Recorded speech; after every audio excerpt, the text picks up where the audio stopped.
You know that feeling when your body leaves the room before your heart does? When you've walked away from something that wasn't good for you, but it still lingers in the corners of your thoughts, whispering doubts and what ifs? Yeah, that space between leaving and healing is where courage lives. Today, we're not here to point fingers or relive the pain. We're here to talk about what it means to reclaim yourself, to sift through the wreckage with compassion, to understand that healing isn't about forgetting or pretending it didn't hurt. It's about honoring the story, your story, and writing the next chapter with truth, boundaries, and a whole lot of grace.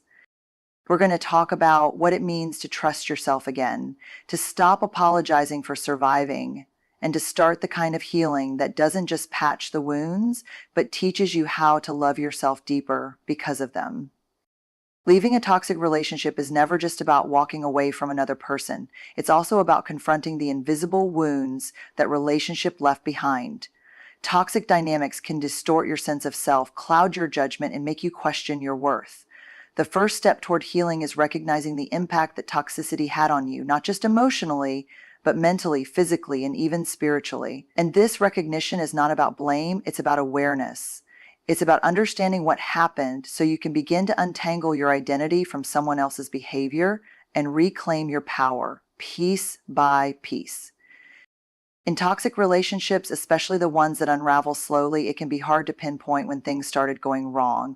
Was it the moment you began to shrink yourself to keep the peace, or when your needs were consistently minimized, ignored, or turned against you? Toxicity often creeps in under the guise of love or intensity, and before you realize it, your reality has shifted. You've been conditioned, whether through manipulation, gaslighting, control, or criticism, to distrust your own perception. You might have started to believe that you were too sensitive, too emotional, or not good enough. This internal narrative doesn't disappear the moment the relationship ends. It lingers. Acknowledging that impact means allowing yourself to grieve, not just the person, but the parts of you that were lost along the way. You grieve the energy you gave trying to fix what was never yours to fix. You grieve the version of love you accepted because it was familiar or because you thought it was all you deserved. And maybe most heartbreakingly, you grieve the time spent trying to survive instead of thrive. That grief is valid. It's a sacred part of the process, and it deserves your gentleness.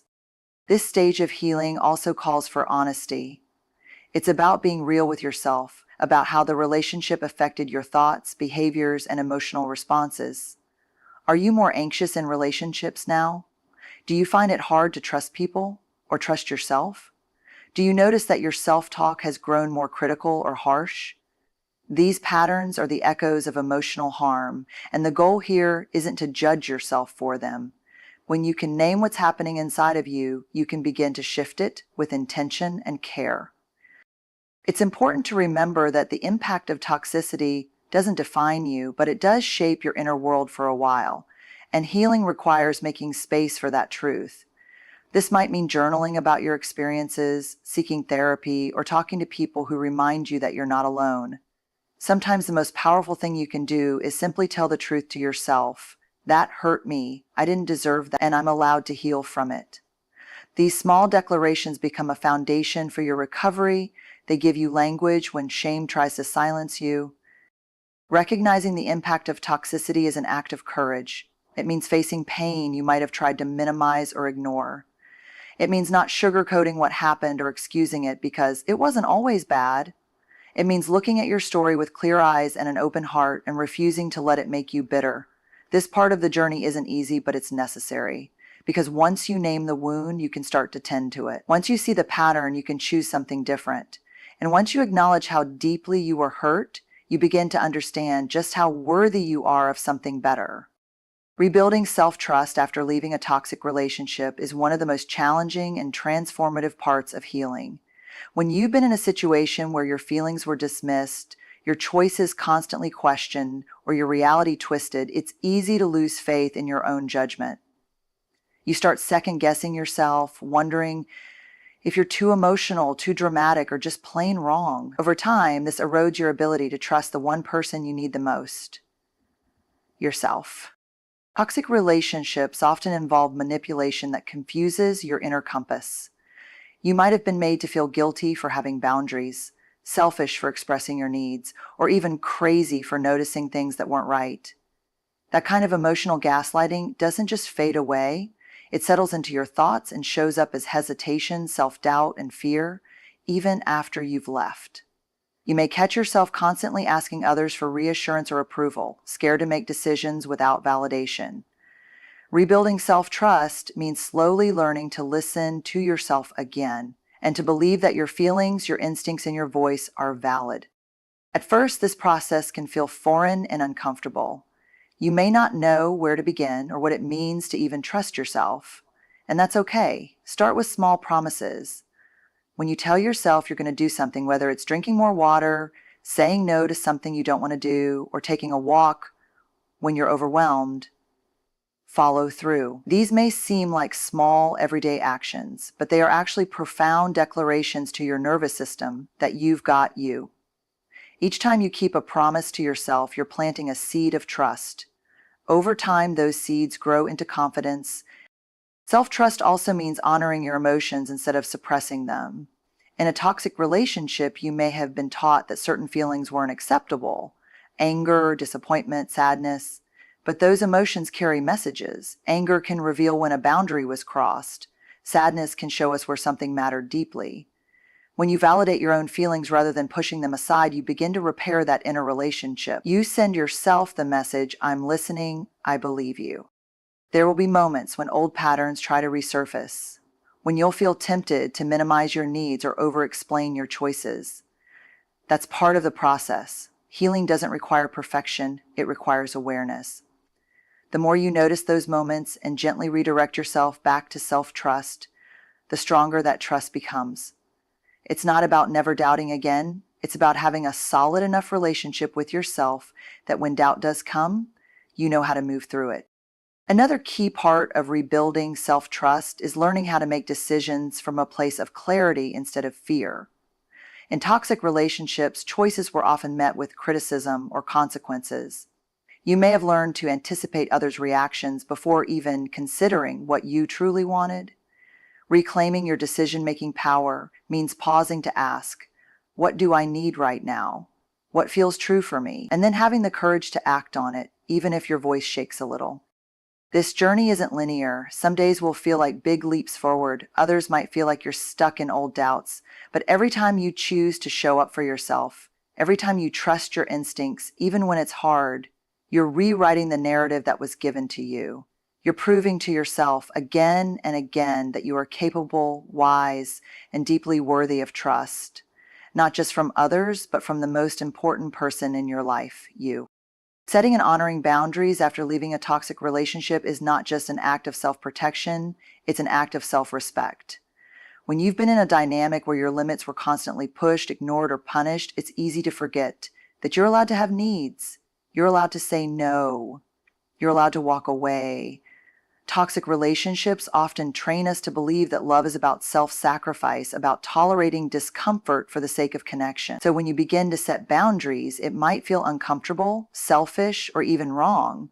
But in reality, it's one of the most powerful ways to reclaim your sense of safety and self-worth. Boundaries are not walls. They're doors with locks. They don't shut people out. They teach people how to engage with you in a way that's respectful, healthy, and kind. After experiencing toxicity, you may find that your boundaries are either too porous, where you let people walk all over you, or too rigid, where you keep everyone at a distance because you're afraid of being hurt again. The goal isn't to swing to either extreme, but to find a balanced middle ground where your needs are protected without closing off your heart completely. It starts with identifying what you need to feel safe and respected in your relationships. That might mean taking time to yourself without guilt, refusing to tolerate passive-aggressive behavior, or no longer explaining yourself to people who don't genuinely listen. You don't need to justify your boundaries. You don't need to earn them. They're valid because they protect your peace, your energy, and your healing. And sometimes the hardest boundary to hold is the one with someone you still care about. But love without respect isn't love, it's attachment. And your healing will often require choosing discomfort in the short term to avoid deeper pain in the long run. Honoring your boundaries also means learning to tolerate other people's reactions to them. That's not always easy, especially if you were conditioned to be a peacekeeper, to avoid conflict, or to please others at the expense of yourself. When you begin to assert your needs, some people might resist, especially those who benefited from your lack of boundaries in the past. You might hear things like, "You've changed," or "You're being difficult." And you know what? That's okay. Growth will always upset the systems that were built around your silence. Let people be uncomfortable. Let them adjust. Your responsibility is not to manage their feelings, it's to protect your own well-being. And boundaries aren't just about others, they're also about you. They require you to notice when you are overextending, over-apologizing, or betraying your own needs to avoid discomfort. Sometimes we break our own boundaries before anyone else does. We say yes when we mean no. We stay silent when we want to speak. Honoring your boundaries means practicing self-discipline, self-awareness, and, most importantly, self-compassion. You won't always get it right, and that's okay. What matters is that you keep showing up for yourself. In the aftermath of a toxic relationship, boundaries become the scaffolding for your healing. They teach you how to build relationships rooted in mutual respect instead of fear or obligation. They remind you that love should never require the erasure of your identity. With every boundary you set and hold, you're telling yourself, "I matter, my needs matter, my peace matters." And that message is one of the most healing things you can give yourself. Because when you begin to trust that you can protect your own heart, you stop handing it to people who don't know how to hold it. Embracing vulnerability in the healing process is both terrifying and necessary. After a toxic relationship, vulnerability can feel like the last thing you want to lean into. You've already been hurt, you've already opened up, let someone in, and watched them mishandle your heart. It's no surprise if you've started to associate vulnerability with danger or weakness. But the truth is, real healing doesn't happen without it. Vulnerability isn't about being wide open to everyone all the time. It's about being honest with yourself, with your pain, and with the people who've earned the right to hear your story. When you've been through emotional trauma, especially in a relationship where your feelings were dismissed or weaponized, your instinct might be to armor up. You protect yourself by shutting down, pretending you're fine, keeping everything under control. And in the beginning, that might be what you need just to get through the day. But long-term healing asks for more. It asks you to soften, to sit with your emotions instead of running from them, and to tell the truth about what you're going through. That truth might be messy. It might sound like, "I don't know who I am anymore," or "I'm scared I'll end up in the same situation again." But when you let those truths exist, you take the first step toward transformation. Being vulnerable with yourself means allowing the hard emotions to surface without judgment. Grief, shame, anger, loneliness, they all have a place in healing. There's a difference between wallowing and witnessing, and vulnerability helps you make that distinction. It helps you sit with your emotions instead of numbing them, and it teaches you that there's strength in being real. You don't have to perform strong all the time to be worthy of compassion. In fact, it's in the moments you let yourself fall apart a little that you find out how resilient you actually are. This kind of vulnerability also means letting go of the need to have it all figured out. Healing isn't a straight line, and you're allowed to be in the middle of the process without rushing to the finish. It's okay to have days where you feel okay and then suddenly fall apart again. It's okay to miss someone who hurt you or to feel conflicted about your choices. Vulnerability doesn't demand perfection. It asks for presence. It's saying, "This is where I'm at right now," and letting that be enough. There's also something deeply healing about being vulnerable in connection with others. Whether it's a friend, a therapist, a support group, or even a journal, sharing your truth breaks the isolation that toxic relationships often create. It reminds you that you're not alone, that your experience is valid, and that others have walked similar paths and survived. Vulnerability invites empathy, and empathy is a balm for wounds that were created in a space of emotional neglect or abuse. Of course, not everyone deserves your vulnerability. Part of healing is learning who has earned access to your inner world. Vulnerability without boundaries isn't brave, it's unsafe. But when you share your truth with people who listen with love and without judgment, something shifts. You begin to trust not only others, but also yourself. You begin to believe that you're worthy of being seen in your rawest form and still being loved. Ultimately, vulnerability is the bridge between where you are and where you want to be. It's the doorway through which healing walks in. It won't always feel good, and it won't always feel safe at first, but it's worth it. Because when you allow yourself to be vulnerable, you open up to connection, to growth, and to the deep, unshakable knowing that even in your most broken moments, you are still whole. Reclaiming joy and redefining love after a toxic relationship is a deeply personal and powerful part of healing. When you've been in a relationship where love was tied to pain, confusion, or manipulation, it can distort your understanding of what love actually is. You might start to associate love with chaos, sacrifice, or emotional instability. And joy, pure, light, easy joy, might feel like a distant memory or even something you no longer believe you deserve. But part of your healing is realizing that love doesn't have to hurt and joy doesn't have to be earned. They are both your birthright. After you leave a toxic relationship, it's common to feel like you've lost not only a partner, but a version of yourself, especially the parts of you that used to feel carefree, trusting, or open. You might even grieve the way you used to laugh without fear, or how you once let yourself dream without questioning your worth. Reclaiming joy doesn't mean pretending everything is fine or rushing into positivity. It means slowly giving yourself permission to feel good again. It means letting in the small, quiet moments that remind you you're still alive, still capable of lightness, even after all that heaviness. This process often starts with reconnecting to the things that make you feel most you. Maybe it's music, dancing, writing, painting, nature, or simply sitting in stillness with a good book and a warm drink. Whatever it is, these moments matter. They help rewire your brain to find pleasure in the present instead of scanning for danger. In a toxic relationship, your nervous system is often on high alert. Joy becomes unfamiliar, even suspicious. So when you begin to experience it again, it can feel uncomfortable at first, but over time, it becomes more natural. You start to trust that joy isn't a trick and that it doesn't always come with a cost. Redefining love is equally important and equally complex. It requires you to unlearn what you were taught love looked like. If you were told that love is about constant compromise, emotional highs and lows, or proving your worth, you'll need to sit with those beliefs and ask where they came from and whether they're really true. Love, at its core, is not about losing yourself. It's not about giving and giving until there's nothing left. It's not about earning someone else's approval or staying silent to keep the peace. Real love feels like safety, honesty, mutual respect, and freedom.